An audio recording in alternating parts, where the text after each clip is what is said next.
I'm still buzzing from last night's incredible performance against Man City, so for the sake of this video, my friends, I am not here to waste time with the intro. Today, I'm going to discuss the 5 things we learned against Man City, and my friends, if you guys are still pumped and gassed by the performance yesterday, by the entertainment, by the goals we are seeing recently, hit that like button, share your thoughts and opinions, and without wasting any more time, we start things off, and the first thing learned last night is that Pochettino's real Chelsea Football Club finally revealed itself against Man City. Now for me, I'd probably say that the biggest winner last night for us was actually Pochettino. I felt like our performance last night perfectly encapsulates the new identity, ideas and philosophy that Pochettino is coaching in this young squad. Now I love the fact that once the final whistle ended, Pochettino was not having it. He was fuming. He was looking to go at Anthony Taylor, rightfully so, as you can argue that certain decisions against us last night actually stopped us securing all 3 points. For me, I feel like last night was our best game of the season, and I feel like this game communicates to us fans that this is the football club we are trying to become right now. Statistically, this was an incredibly even game. We basically matched Man City when it comes to expected goals, and the reason why we were able to pose so much threat against Man City and go toe-to-toe against them was based on how we played. We relied upon a lot of deep aggressive passes to release runners into space. We were committing numbers forwards. This worked time and time again against Man City. We weren't afraid to kick balls long to find wingers. We weren't afraid to be direct. We weren't afraid to push numbers forward to win those second balls, and we contested from the first minute to the last minute. At the start of the season, Pochettino discussed that with his coaching principles and methods, he wants to create a united squad and group. One big pack. A team that fights together, that defends together, that attacks together. And for me, I feel like last night was the perfect embodiment of all the principles that Pochettino is putting in a lot of hard work to get working here. He asked for simple qualities like character, bravery, and guts too. And I feel like he got absolutely everything that he would expect from this young team. Now, I guess the real test is set to be how we perform against teams that sit back and use low blocks. That still remains our Achilles heel right now, but for any team that wants to challenge us in a game of football over 90 minutes, we can compete, and most importantly, we can outplay you. Against Liverpool, against Arsenal, against Spurs, and last night against Man City, we were the better team against all our rivals this season, and it's our newfound approach to the big games now that is really capturing all our hearts and minds right now, because in the past, we'd be a team that looked to stifle our opponents tactically, that would protect the spaces, that would sit back and play on the counter-attack. But under Pochettino, he believes that we are good enough to outplay and outcontest any opposition we play against. And he's encouraging this young team to play on the front foot, to throw numbers forward to attack, to play with balls, to play with bravery. And I feel like Poch got this in abundance from his team last night, and he has every right to feel proud of himself and the team. As he said in his post-match interview, we have the quality, the right ideas, and the right approach. Mixed with the belief and mentality, we wanted to be the protagonists last night, and we showed we have the tools to create and play against the teams like Man City. And honestly, he proved that in abundance, and I have to say well done to Pochettino, well done to Chelsea, and let's hope that once international break is over, and when Nkunku and Lavia come back, it seems like we have even more untapped potential to fall onto. So that's the first thing we learned. And for the second thing learned, General Gallagher is this season's best player and currently our best midfield player. And listen, I say this with absolute confidence. I don't feel like this is hyperbolic whatsoever. Gallagher is performing on the eye test, statistically and in terms of impact in this team too. So far this season, he's picked up 4 assists across all competitions, and he ranks the highest for key passes made, for expected threat, expected assists, and as I've said before, Gallagher is the most complete, well-balanced midfield player in our squad currently. He is basically that glue that the team needs. It's kind of like when you make yourself a beautiful sandwich. You have all the top quality ingredients there, but what really elevates that sandwich, is the relish, it's the seasoning, it's the sauces you're using. That takes something good to something amazing. And for me, I think that's what Gallagher is. Listen, my friends, forgive me for that. I'm not expressions. I don't have the wordplay. But last night, in my opinion, I felt like Gallagher was the best player on that field. Look at the heat maps on show. Gallagher is affecting the game in both boxes. He is an ever-present figure throughout that midfield. He is making that midfield his. I know lineup suggests that he starts in an attacking mid position, but I kind of feel like his game is more box to box in terms of how much ground he is covering in both boxes. Now Gallagher gets praised for things like his energy and off the ball work, but that doesn't paint the full picture. Right now, Gallagher is our midfield. He sets the tempo. He sets the urgency. He is the player that gets us playing forward. He is the player that pushes us up the field. He is the player that helps us win the midfield battles. And last night, the stats speak for itself. 38 out of 40 passes completed, a 95% pass completion rate. That involved 2 key passes, now making it 7 key passes in 2 games versus Spurs and now Man City. And key passes are basically passes that lead to shots on goal, which really sums up how Gallagher is helping drive the team forward in terms of creating attacking opportunities for us. In midfield, he wins the most ground duels. 6 out of 12 last night. That is the same duels won as Enzo and Caicedo combined. For me, this is another game this season where Gallagher has come out on top against his DM. We've seen that against Paulina, against Rice, and last night against Rodri, where Gallagher was showing his fearlessness that no midfield player in this country faces this guy whatsoever. On top of that too, is what Conor does on the ball. He got the assist with a brilliant corner to find Thiago Silva at the near post. His shot led to Jackson equalising in that game yesterday, and as I really stress, he is our midfield. He helps us in the build-up phase when it comes to creating those 3v2s. And I mean it when I say this, but I feel like Gallagher is our midfield this season. He's the one that comes back to defend, to protect the spaces and protect the defence in front of goal. He's involved in the build-up phase to help the team move forwards, and on top of that too, in the final third, he looks to find runners in behind. He looks to find the attack. He helps spur us forwards. And as I stress, he sets the tone of the standard of our midfields, and currently Gallagher typifies everything that Pochettino wants in this Chelsea team. We have to start acknowledging and praising this guy's overall game. He is more than just a tackle merchant and a runner, and I have to say all credit goes to Conor Gallagher. This is someone that's been regularly put on the transfer market. He's been regularly saying no because he knew deep down in his heart he was good enough to make it here, to play here, and currently he's proving that. He's excelling when he wears that captaincy armband, and he has not dropped his standards in one game since the season started. It's simply now this: Winston Lee Stewart, get on that phone right now. It's time to give Conor Gallagher the praise and deserve and the contract extension that his performances this season most definitely deserve. So my friends, Gallagher is our general in midfield. And for the third thing we learn, Cole Palmer, Raheem Sterling, they got their revenge against Man City. Cole Palmer performed the decisive action of the game to rescue a deserved point for us last night with another impeccable penalty, his best penalty so far, and I love the fact that he celebrated scoring a goal too. I feel like this guy feels comfortable being in our football club.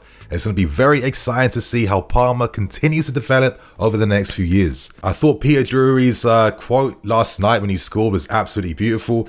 Man City's boy is now Chelsea's man, and Cole Palmer, as I was stressing when we signed him, he's been ready to blow, and he is ready to blow up playing for our football club. On top of this too, Raheem Sterling had one of his best games last night, constantly terrorising Kyle Walker down that left-hand side, running and dribbling towards goal, being that incredible outlet on the counter-attack, which he was against Spurs last Monday as well too. And right now you're feeling the hunger, the desire and the quality that Raheem Sterling is showing now consistently over these past few games. Stats wise, Cole Palmer made 1 key pass, 2 long balls, 1 big chance, and of course a super solo run. And for Raheem Sterling, that was 4 dribbles. And listen, the percentage rate wasn't as high all the time, but he had a massive job up against one of the best right backs in the country, and most times this guy was coming out on top.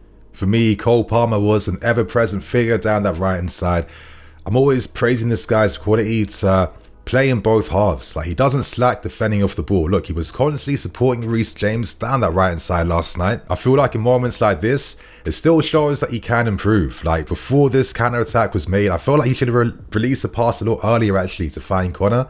But again, he will improve even more as time goes on. But one thing I'm really excited to see is the relationship and partnership between Reece and Cole Palmer. They haven't played as many games together, but regularly last night we saw these guys combining effectively down that right hand side. Now Palmer helped us last night because he has the ability and quality to, find those holes in midfield.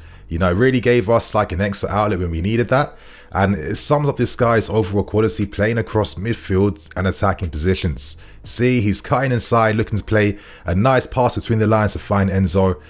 Decent attack made there. And I like that Palmer looks to play forward all the time. Again, he's dropped in field right here. He's waiting for Reece to make the overlapping run. He made the pre-assist for that moment for Reece James to create that goal.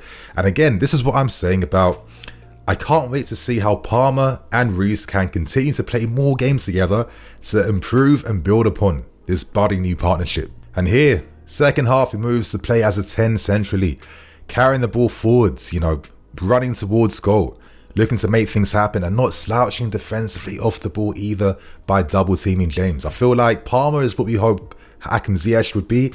I think that he's a better player, more well-rounded and more balanced. But here, great solo run, great half turn, drives through the middle. And moments like this is what Cole Palmer can produce, yeah? As he gets older, as he builds his physique even more. Those types of solo run moments, they are going to be like part of his goal collection. We're going to look back on for years to come here. So for me, Cole Palmer had a very good game against City, but someone like this, he can play even better. Right now, Sterling and Palmer are two of our most informed players in the team. So once Nkunku returns back, I think there'll be a bit of a selection headache for Pochettino, and I'm very curious to see how he incorporates Nkunku and who gets sacrificed from the starting lineup. And for the fourth thing we learn, Reece James is the best right back in world football. That's now 3 for 3 when it comes to Reece James pocketing some of Europe's best left wingers in the game. Vinicius Jr., Rafael Leao, and last night, Jeremy Doku. Reece James was not dribble past once throughout the whole game, and he had Bernardo Silva and Doku to worry against down that left hand side. James had a key role tactically because Man City were looking to release and find their wingers out wide very quickly, and if Reece James failed in his 1v1s against Doku, we would have had a numerical disadvantage against Man City, and that would have killed our defensive shape and defensive lines. Let's analyze James's game versus Doku. 6 out of 9 ground duels won, not dribble past once throughout the game. And what Reece James does defensively, he also equally does offensively in attack. Right here, his anticipation to deal with those quick releases to Doku was very effective, and how he helps us play forward down the flanks. Recently, we do play a lot more wider now compared to playing centrally, but I think right now this is why we're getting more goals. I thought Palmer, Reece James, I discussed that in the previous point, excellent together. But, Reece, for me, this guy is just the epitome of world class. I mean, great forward pass to find Cole Palmer, world-class chest control that we know, and he has that composure to maintain the ball and still find the reverse ball in behind to find Cole Palmer. Like, these guys' link up yesterday should have got more credit in my opinion. And again, he's anticipating and dealing with that threat against Doku by winning that header. And of course, the goal threat, man, what a free kick. I thought when I was watching the game, this is set to go in. And against Doku, look at his body shape in terms of how he deals with him. He's always open. It's making it very hard for Doku to shift his balance and directions. And here, he gets the assist he deserves because Reece James, not only is he world-class defensively, but when it comes to those attacking full rays in the opponent's half, I think there's no better fullback in world football. The creativity, the dribbling threat, and the goal striking ability. Look right here, kick-starting another attack, driving us forward. And against City, we had 5 in attack most times here. So Reece James was a very big outlet down that right-hand side, as we can see right here, forcing Doku back, pushing the team up the field. And again, when you're seeing Doku desperately diving to try and win something, you kind of know that, okay, Reece James easily won this battle and Doku could do nothing. So my friends, for me, it's an incredible privilege that we produce a talent of this magnitude. And to be fair, I think Reece James is up there with John Terry, greatest ever academy grads that our football club has produced. He's an absolute generational talent, and he still isn't perfectly matched for it. Once he is ready to play a full 90 minutes, my friends, we're going to get even more from him. And in that moment where Gusto had that 1v1, you just know that if Reece James is on the field 9 times out of 10, that ball is getting buried in the back of the net. So Reece James again, 2 for 2, best right back in world football. And for the final thing we learnt, my friends, Thiago Silva is more than good enough to stay at this football club for the foreseeable future. To be honest, I didn't think this video would be right if I didn't show some love towards Thiago Silva. Now I feel like we should all kind of apologise to him because he unfairly has his age used against him. At 39 years old and 51 days, Thiago Silva became the oldest scorer in our club's history, beating like a 70-year record held by Dick Spence from 1947, where he scored at 38 years old and 282 days. Now, the Prem record for a goal scored in the Premier League is still set by Teddy Sheringham, who was like 40 years old and 264 days. So Silva has a long way to go, but I could easily see this guy playing for another 2 years based on how he looks after himself, carries himself, and is still physically, mentally, and technically sharp. I thought Silva scored an excellent goal against Man City, which showcased all his experience and his intelligence on the field. Completely unmarked near the near post.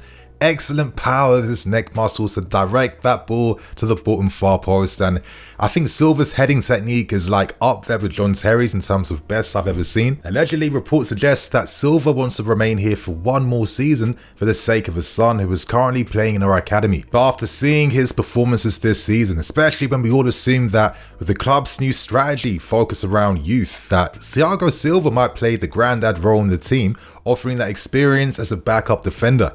He has proven that if you want to play in this team, you must be better than Thiago Silva, a defender that isn't showing any signs of getting older anytime soon. And honestly, I feel like this guy can play for us in his early 40s. It really is incredible.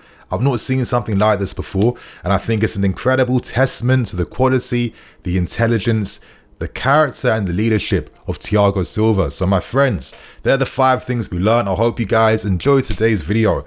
Hit that like button, share your thoughts and opinions. And on that note, I'm Nini FC. This is BlueLionsTV. I'll see you guys all very soon with some more videos. Cool.